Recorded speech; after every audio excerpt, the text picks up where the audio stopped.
आपल्या स्वतःच्या बिझनेसमध्ये कसं असतं की आपल्याला असं वाटतं की माझ्यापेक्षा हुशार कोणी नाही, असं आपल्याला वाटतं. पण ज्या वेळेस आपल्या स्वतःच्या बिझनेसमधल्या एखाद्या टॉपच्या उद्योजकाला आपण जाऊन भेटतो, ऐकतो, त्यानंतर कळतं की आपण कुठे. बाकी तोपर्यंत आपल्याला असं वाटतं की माझ्यासारखं हुशार दुसरं कोणीच नाही. बरोबर आहे? सगळ्यांच्या बाबतीत असं काही वेगळं काही नाही.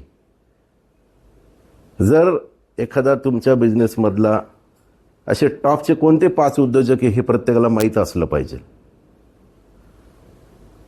सर काय बोल बिंदास काय तुमचे आहे काय बिझनेस कोच, तुम्हाला माहीत असलं पाहिजे की भारतातले पहिले टॉपचे 5 कोच कोणते, जगातले पहिले टॉप 5 कोच कोण आहे हे तुम्हाला माहीत असलं पाहिजे.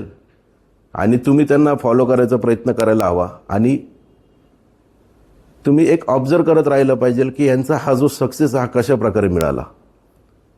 आणि जास्त डोकं न लावता कॉपी पेस्ट करायचं. कारण की जे अनुभव त्यांनी घेतलेत त्याला त्या सगळ्या स्टेप्स माहिती आहे, ते सगळे खास खळगे माहिती आहे.